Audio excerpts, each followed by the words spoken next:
Yasodanandana Braja Janaranjana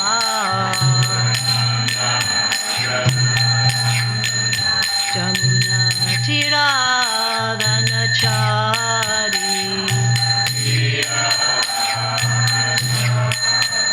Jaya Radha Madhava Jaya Kunja Bihari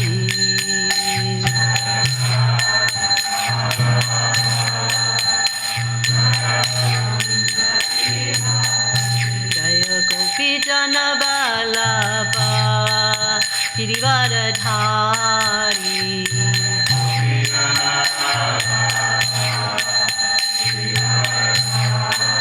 Yasodanandana Braja Janaranjana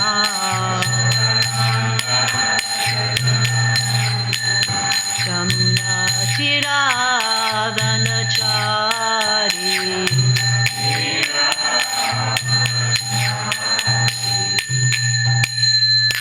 Go Premanandi Hari Hari Bol Jai Srila Prabhupada Nasta Prayeshu Bhadreshu Nityam Bhagavate Shevaya Bhagavate Tamashloke Bhakti Bhavati Naishtaki. By regular attendance in classes on the Bhagavatam, by rendering of service to the pure devotee, all that is troublesome to the heart is almost completely destroyed, and loving service unto the personality of Godhead, who is praised with transcendental songs, is established as an irrevocable fact. Before reciting the Srimad Bhagavatam, which is the very means of conquest, one should offer respectful obeisances unto the personality of Godhead Narayan, unto Nara Narayan Rishi, the supermost human being, unto Mother Saraswati, the goddess of learning, and to Srila Vyasadeva, the author. Om Namo Bhagavate Vasudevaya. Om Namo Bhagavate Vasudevaya. Om Namo Bhagavate Vasudevaya. So we're reading from 3rd Canto, Chapter 6, verse 39 today. Ato Bhagavato Maya Mayinam Apimohini Yat Svayam Chatmavatmatma Na Veda Kim Utapare Ato Bhagavato Maya Mayinam Apimohini Yat Svayam Chatmavatmatma Na Veda Kim Utapare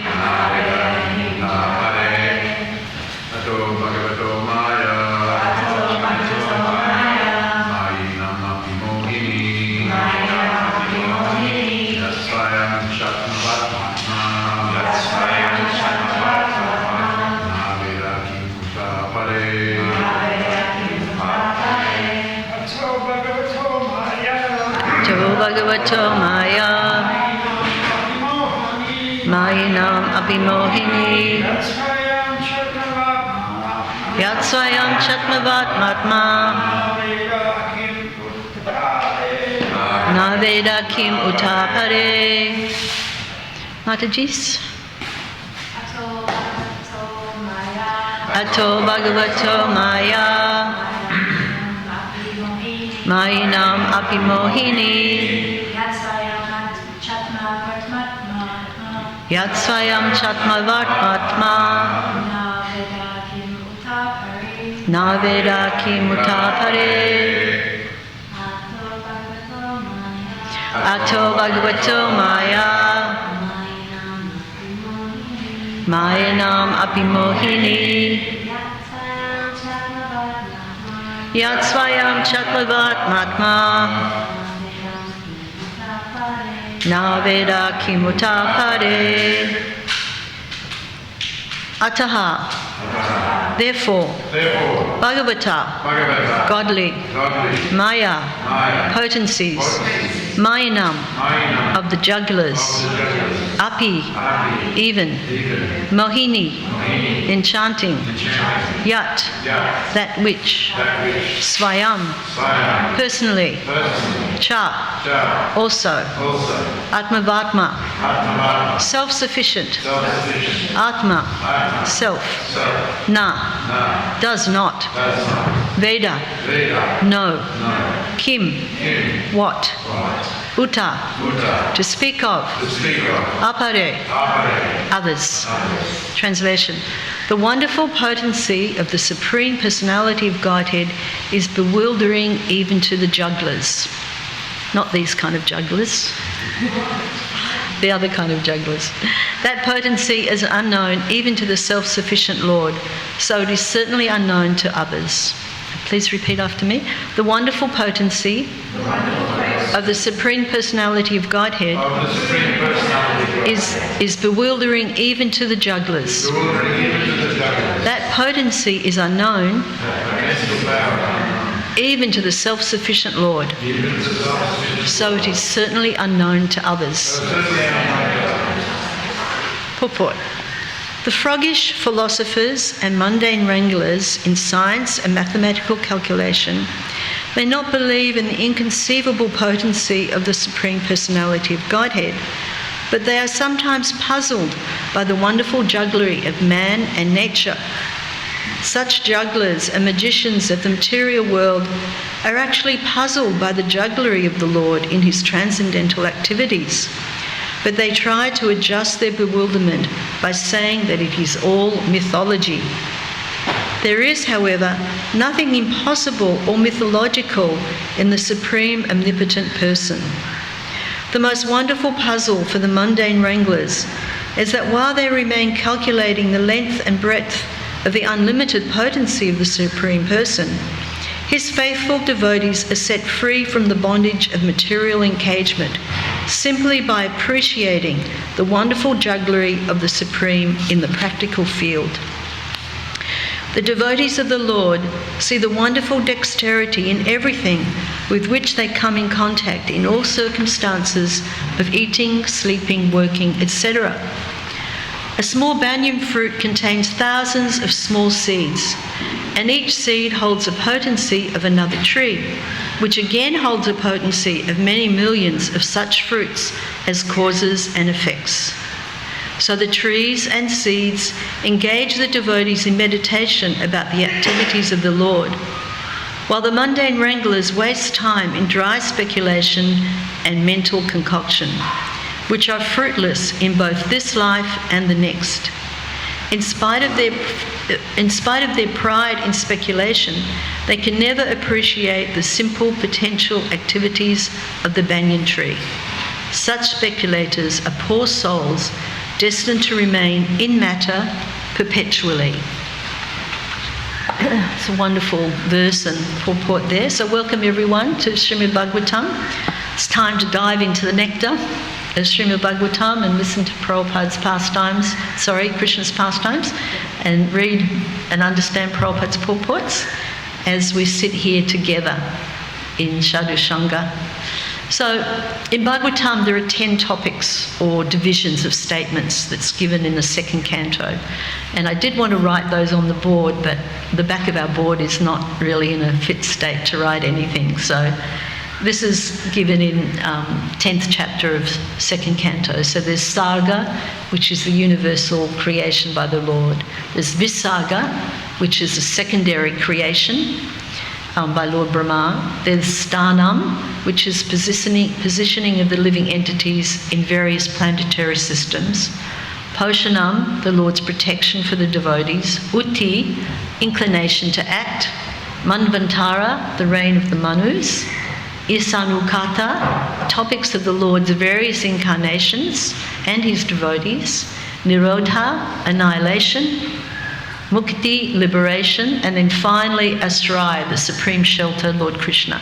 So each Bhagavatam, each canto is dedicated to those different topics. So although the topics are spread throughout the Bhagavatam, in, for instance, third and fourth canto, it focuses on the Sarga and Visarga.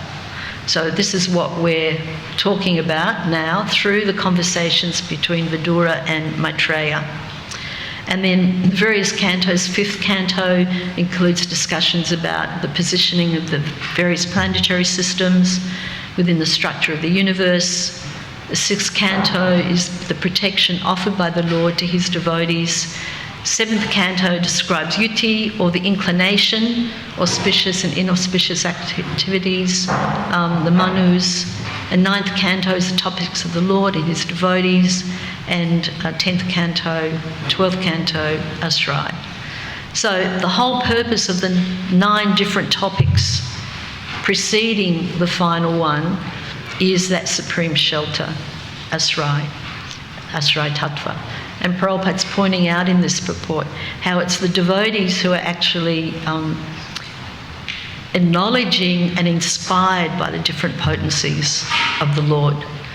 So, and we know from our study that the third and fourth cantos represent the thighs of the Lord, just like the first and second canto are his feet, third and fourth are his thighs, and so on. It goes up.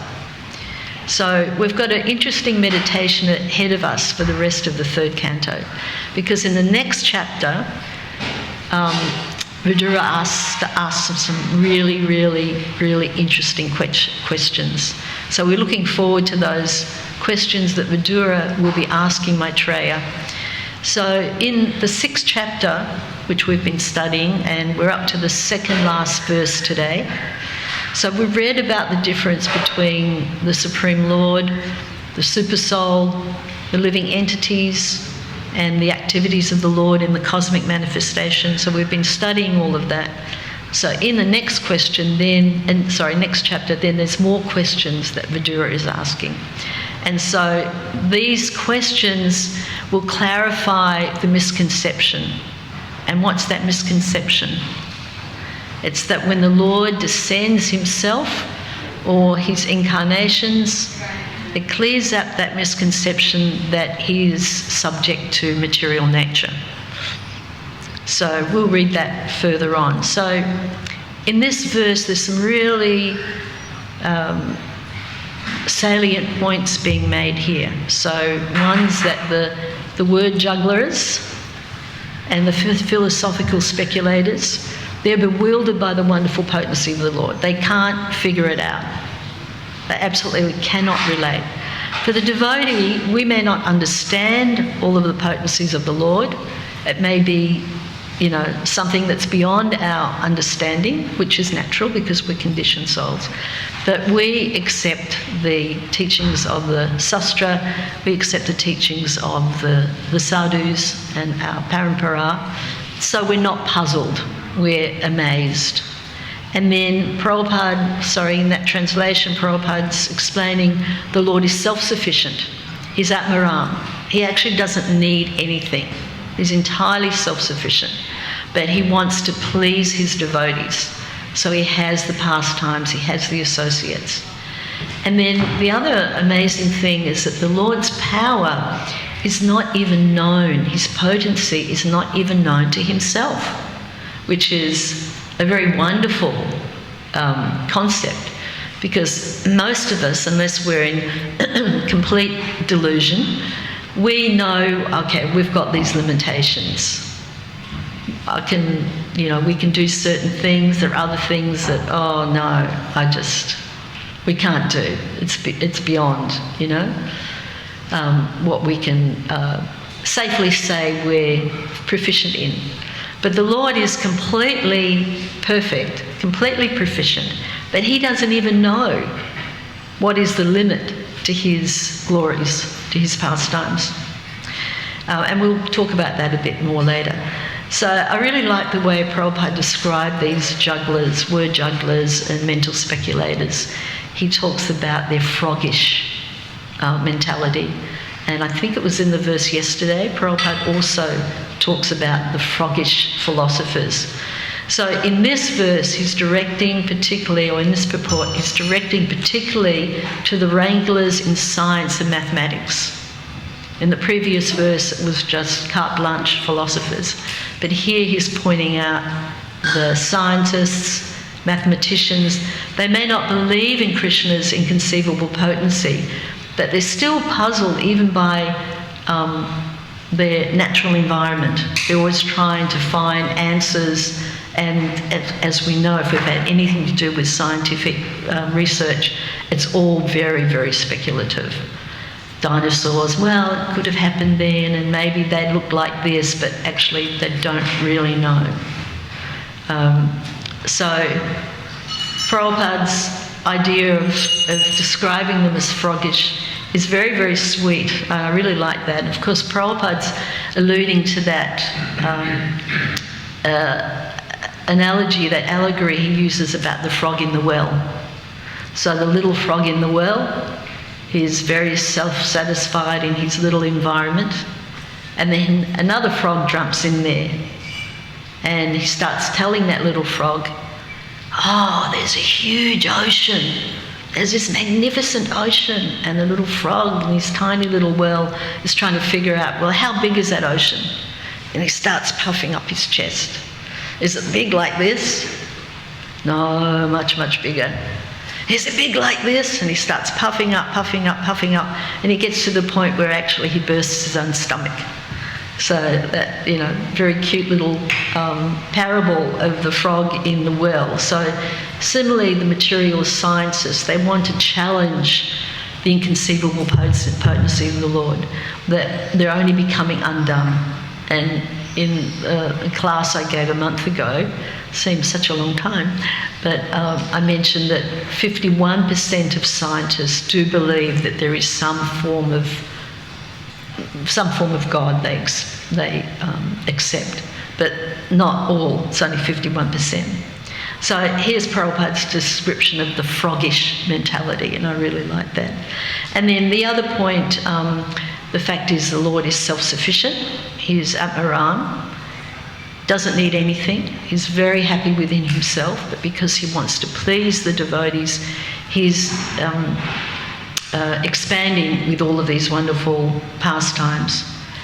And in the fact that the Lord's power is unknown to himself, and therefore it's certainly unknowable to others.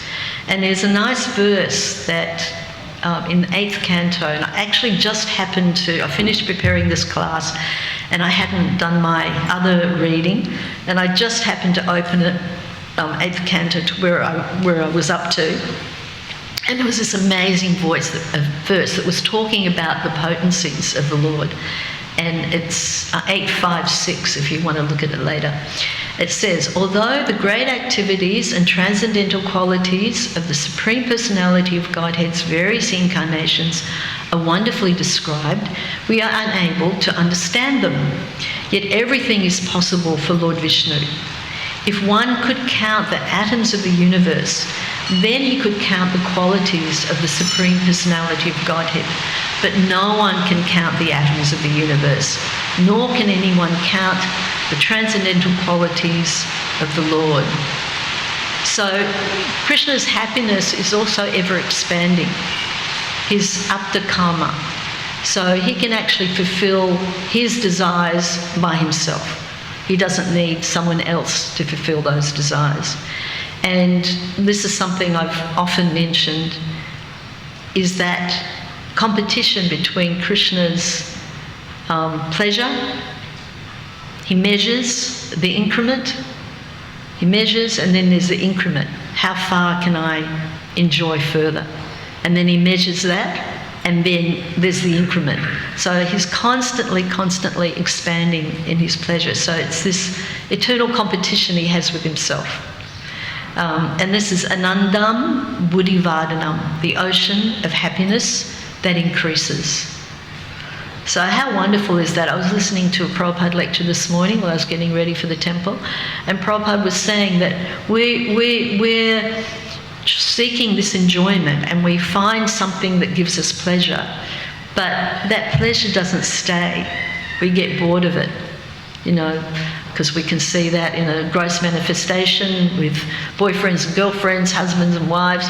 Sometimes they get sick of each other, they get bored, and they look for something new.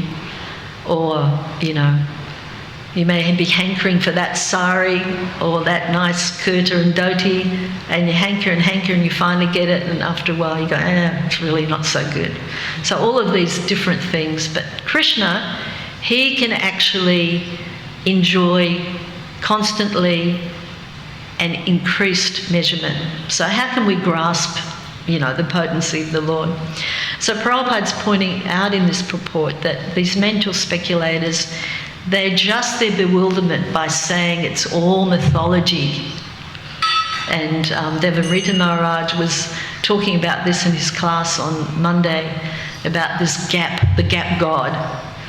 So he was saying that the mundane speculators, they think, people can't explain something, then they'll just bring in the God factor. And, of course, they're criticised for that. So we've heard that before.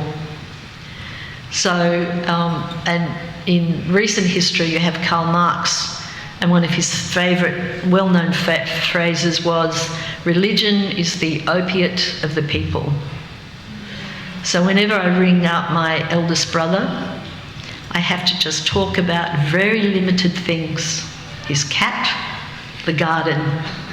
Because if I mention anything about anything else, he is a, die-hard atheist, and he will just start, and this is something that he uses.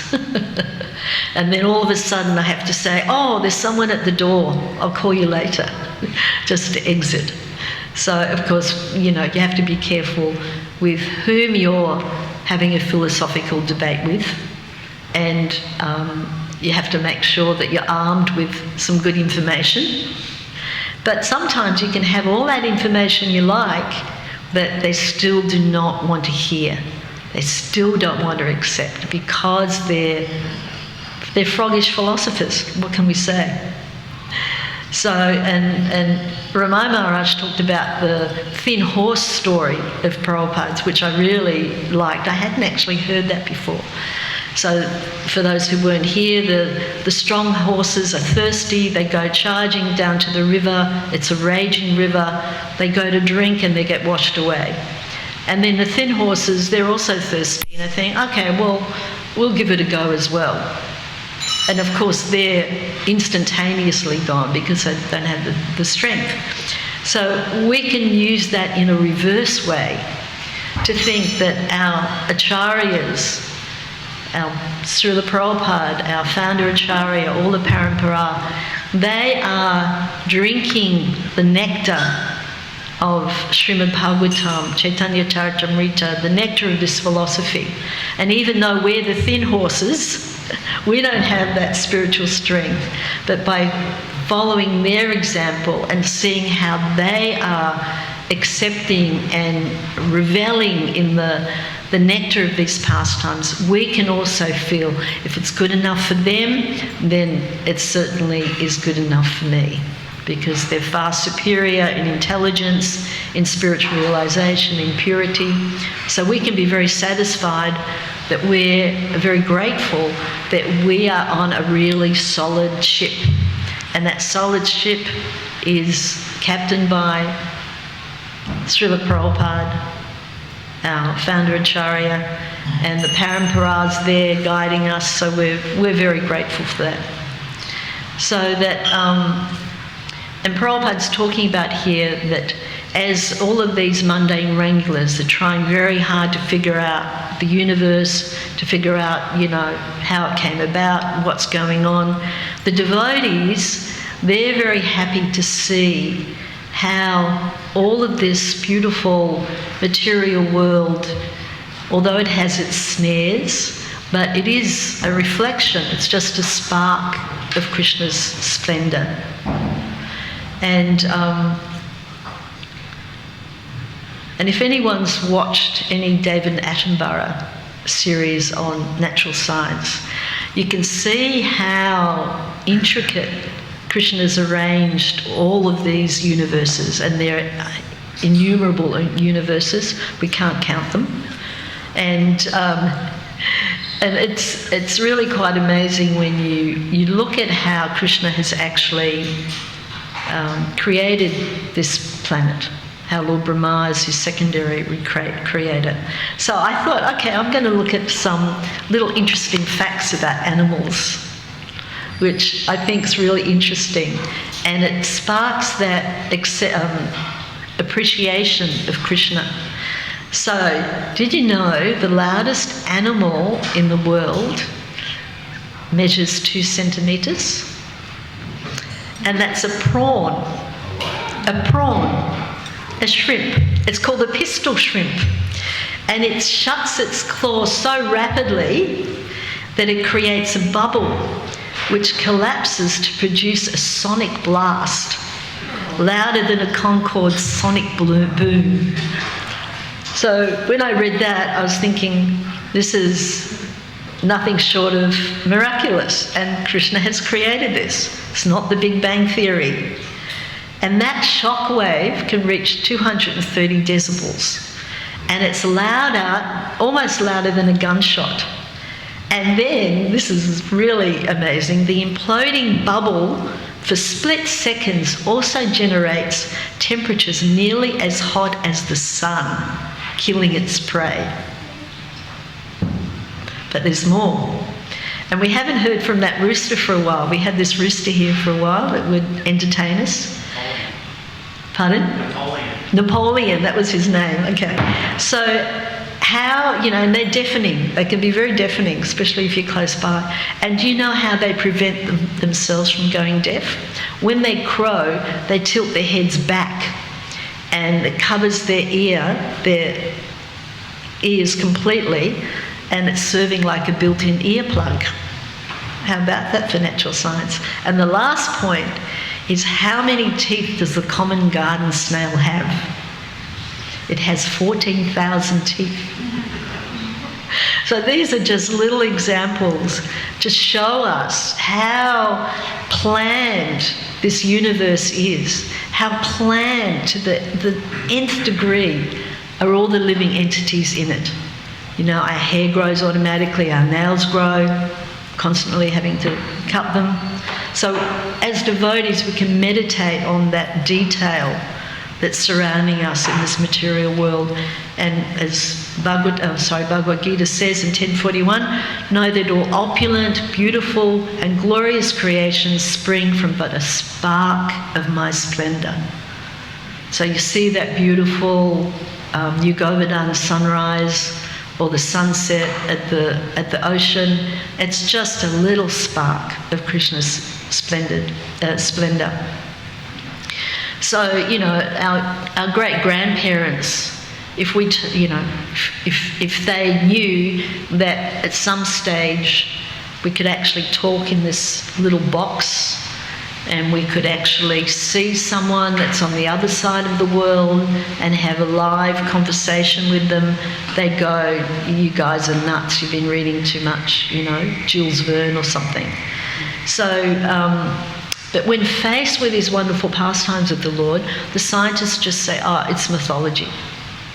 It's just a myth. And the scientists, they can actually do magic themselves. They can create all kinds of wonderful things. So even if the mundane person equipped with some intelligence can create wonderful things, what to speak of the Supreme Creator, all the wonder that He's capable of. And Prabhupada gives this nice example here about, for devotees to meditate on, about the banyan tree, and how in each seed there's the potency for millions of banyan trees. And banyan trees, as you know, grow very large, can live for a very long time. And Prabhupada's referencing that very famous story here about the Brahmana and the cobbler and the banyan tree. You've probably heard it before, but I'll tell you about it again. So Narada Muni comes to visit the Earth planet, and he comes across a Brahmana. He's very expert in performing all kinds of yajna. He's very rigid in his practices, purity, cleanliness, etc. And he sees Narada Muni. I found this on the web for purity, cleanliness. Oh, thank you. Check it out. See what I mean? Magic. That's scary. So he sees Narada Muni and he says, "Oh, Narada Muni, where are you going?" And Narada Muni said, "Oh, I've just been visiting Earth for a while. I'm going back to Vaikuntha." And the Brahmana goes, "Oh, my dear Narada Muni, please, when you go there, can you ask Lord Vishnu when I am going to be free from this material bondage?" Narada Muni goes, "Yes, certainly, dear Panditji, I will." Then he goes further, and underneath the banyan tree is a very humble cobbler, or a shoeman, paring shoes. And the cobbler is considered unclean because he's dealing with leather. Of course, then the leather would have come from cows that have died naturally, but still it's a contaminating thing. So he's sitting there working away and he sees Narada Muni and he says, "Oh, Narada Muni, pranams, where are you going?" And Narada Muni says the same thing, "I'm going to Vaikuntha to see the Lord." And the poor humble cobbler says, "Oh, could you please ask the Lord when I'm going to go back to Godhead?" So Narada Muni goes to see Lord Vishnu and he says, "I met two of your devotees and they had a question. So the Brahmin would like to know when he's going to be free from this material world and go back to you." And Lord Vishnu says, "Oh, I actually don't know. It could be as many lifetimes as the leaves of it on a tree." And Narada Muni is very puzzled. It's interesting. It's a Brahmana, very elevated.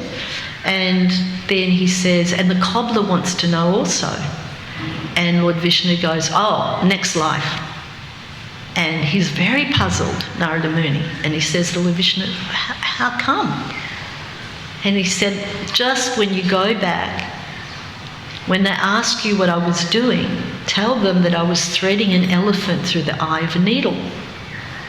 And Narada Muni goes, "Okay, through an elephant eye of a needle, okay, I'll try that."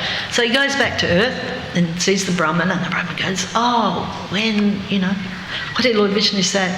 And he goes, "Oh, sorry, not good news for you. Even Lord Vishnu doesn't know when you're going to come back because, as many leaves on a tree could be." And the Brahmana's going, "Oh, that's nonsense. You didn't even go.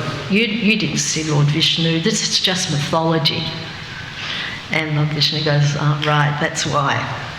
And then he goes to the cobbler and the cobbler goes, "Oh, so what did Lord Vishnu say?" And he goes, "In your next life, you're going back to Godhead."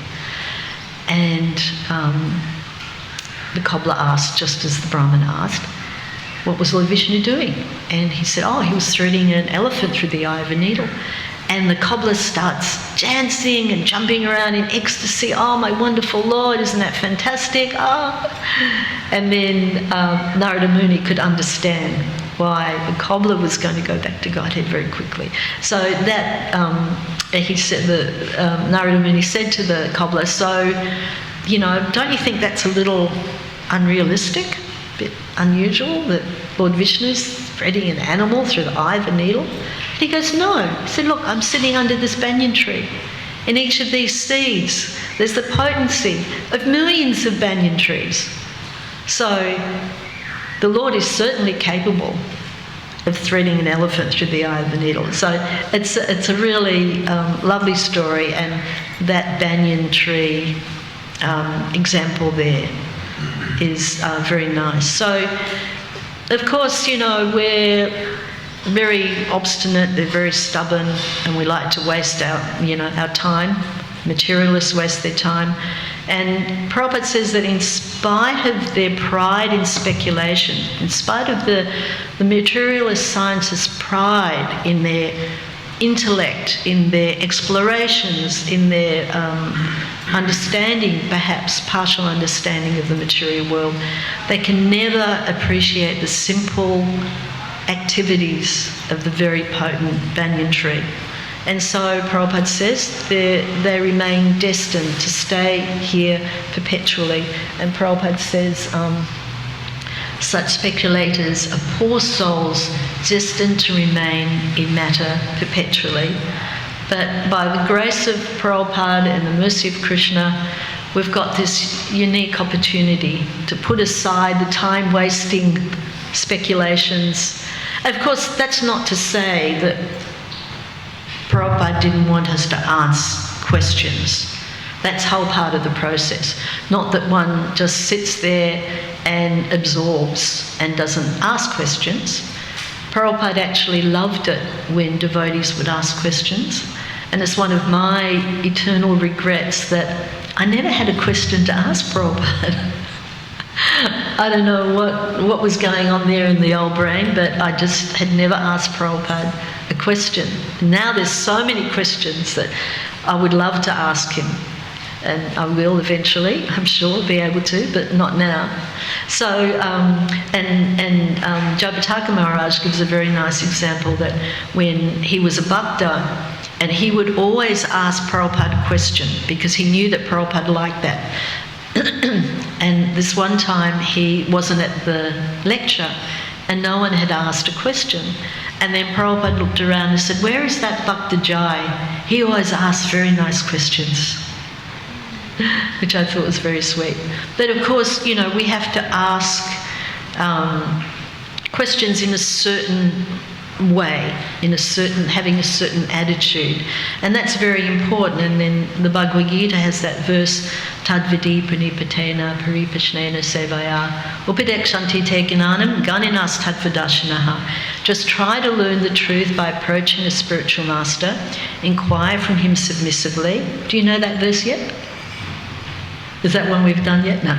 And render service unto him. The self-realised soul can impart knowledge unto you because he has seen the truth. So the path of spiritual realisation is undoubtedly difficult, Prabhupada says in that purport to the verse. The Lord therefore advises us to approach a bona fide spiritual master in the line of disciplic succession from the Lord himself. And we approach how we inquire from him submissively and we render service. So really, really important that we think, and really important that we, have questions, and really important that we also ask those questions in the right mood. That's very important, because when someone is being asked questions in the right mood, then the person who's speaking is more eager to impart whatever knowledge or realizations that they have. So just to recap, so we've discussed the 10 topics of Srimad Bhagavatam, and we talked about what we're discussing in the 3rd canto and about the next chapter, which I think we will start on Friday. And we talked about how the word jugglers and the philosophical speculators, the wranglers, they're bewildered by the wonderful potency of the Lord. We talked about the Lord is self-sufficient. And then we talked about Anandam Buddhivardhanam, that the Lord's power is unknown even to himself, that he's measuring, then the increment, and then he's measuring again. So we talked about the quandary of man and nature, and we had those examples: the snail, the shrimp, the pistol shrimp, and the rooster. And, we can be very grateful. And we also discussed how we seek answers to our questions. So we can be very grateful to Prabhupada that he's provided us with such transcendental knowledge. I mean, I remember before I came across Prabhupada's books, I was given a Gita before I became a devotee, and I was reading and studying the Gita and writing down questions, and I'd go and ask the devotees. They'd answer my questions. I'd go back, read some more, write down more questions. So we're very fortunate, because prior to that, you're seeking the truth, you're seeking some spiritual knowledge, but you have no idea where to go. So you read lots of different books, you speculate endlessly with your friends. No, I think the absolute truth is like this. I think God is like this. My take was God is a light. He's an invisible power. And then when I came across Bhagavad Gita to learn that Krishna is a person, it was actually very joyful for me. So, and even if we're not scholars, even if we can't think of, questions, we will receive the same result because we have the holy name. We can chant Hare Krishna, Krishna Krishna, Hare Hare, Hare Ram, Ram Ram, Hare Hare. And all that knowledge will be revealed to us by the grace of Prabhupada and Krishna and our spiritual masters. So if there are any comments, feedback, questions, I'll try to answer.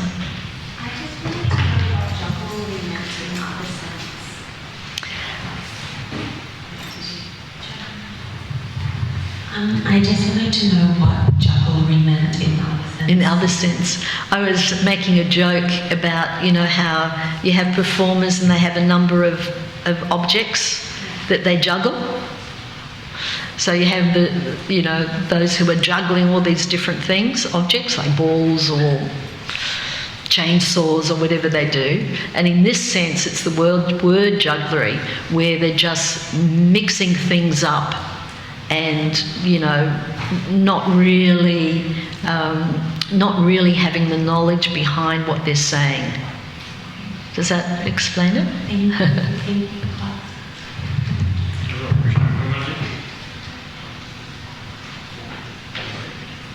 Thank you very much for a very well-organized class. Krishnarupa Devi, I wanted to ask you if you could comment on this point in the verse that Krishna himself doesn't know the extent of his power, because on the surface it sounds somewhat inconsistent that he has created Maya. So this Maya bewilders even the great jugglers, but the power of this Maya is so strong that Krishna himself doesn't know that. So how do you explain that? Good question. Well, we need to distinguish about the different Mayas. So Krishna is not covered over by the material energy, so he doesn't know what's going on. The material energy is actually his servant. So when Krishna is, of course we understand Krishna knows everything because he's God, he's omnipotent, he's everywhere, in between the atom, in the atom, everywhere. But the quantity of his power is so vast that it's a pleasure for him not to know the extent of his power, even though he knows everything. So it's one of those kind of achinta beta beta tattva things that's line-lessly one and different. He knows everything. I'm not using that in a normal context. He knows everything, yet there's part of him that doesn't know because it's more enjoyable for him. Because, if I know I can only enjoy to a certain extent, then it's not so much fun. It's like a child, and Krishna likes to have fun. That's his, he's the supreme enjoyer, and Prabhupada explains to us. And it's like a child. When you see a little child, as they're growing, they're so excited at everything, like everything's new to them. Like my little granddaughter playing with the magnets, these toy magnets that I bought her. Endless fascination. And her latest fascination is coloured plastic straws, because she found a packet in my cupboard. So anytime she sees me, Daddy, straws, I want straws. She just plays with them. So it's all new and fresh. And Krishna likes that newness and that freshness. So he doesn't know how much he can enjoy. It's more pleasurable for him. There's another answer. Yes, please. Explain to me. I've read it a few times that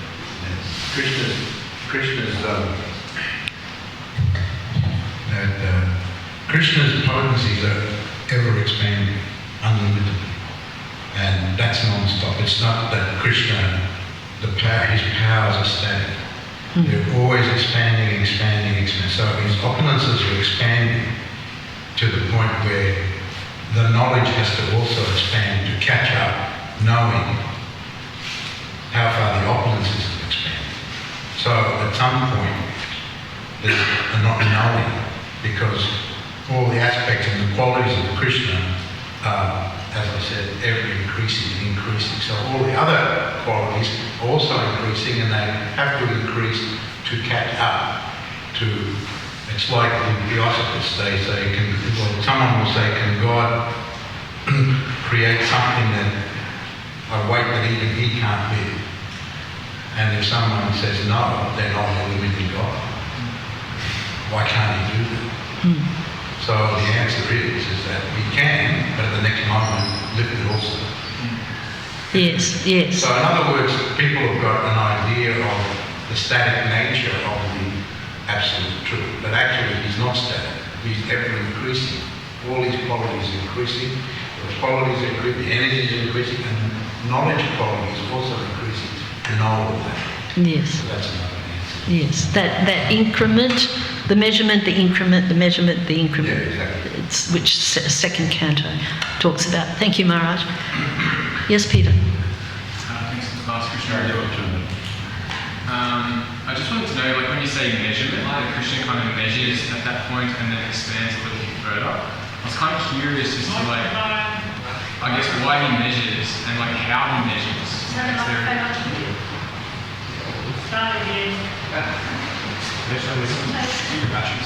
So Peter was asking how repeat the question. Yeah, I guess you mentioned a couple of times that Krishna expands, measures his expansion, and then keeps expanding, like his potency. And then I was just kind of curious as to why he measures it, and then how he measures it, and then because you just mentioned it a couple of times, I thought maybe. Yes, well, it's described in the second canto, and how he measures it, he doesn't weigh it on a scale, or he's just surveying. He's surveying it, and he wants to see how far it can go, but it goes unlimitedly. So it's a way for us to understand that Krishna is the supreme. His potencies are supreme, and then, like Maharaj was saying, and they're never static. That they're always increasing more and more. When I first read that, I was fascinated by it. Is that it's not like, there's his potencies and that's it. It's just ever fresh for Krishna, that it's just expanding more and more and more. And it's hard for us to understand because we're so limited. There's only so much chocolate you can eat. There's only so much sandesh I can eat. I eat 2 sandesh, I'm not feeling very well. And everyone knows how much I love sandesh. So it's, it's hard for us to conceive of that. But I just found it really interesting, and that's why I often mention that this measurement in the increment, the measurement, the increment, it's a wonderful aspect of Krishna's potency. Maharaj, do you have anything you'd like to add? I was going to make a comment that very lucky in your family that there's a devotee in the family. In regard to your brother, probably in the next life he would have come back as a cat. Well, actually, he has a couple of saving graces because he helped build Radha Vallabha's first altar in Burnett Street, and he's eaten lots of prasadam. And then years ago, we had I think it was the 40th anniversary of Mahaprabhu Mandir, and the devotees who were there in the early days, we were asked to speak, and I asked the devotees, would you please pray to Radha Vallabha, this is in Melbourne, would you please pray to Radha Vallabha that my brother who had done this service for the deities would get the association of devotees. And then a few weeks later, Bhakta Prabhu rang me and he said, I've given your brother's address to this devotee family and they're moving into your brother, your old street. And they moved 2 doors up from my brother Frankie, and every day they would come and pick flowers for their Jagannath deities, and Frankie was very happy. They became such close friends that they, were bringing him prasadam all the time. On his birthday, they'd make a nice, prasadam cake and bring him the cake. On Christmas Day, they pick him up, take him to their house. So, the Radha Vallabha is very merciful. So, eventually, he'll be okay. Jai, thank you so much for listening. Jai Srila Prabhupada.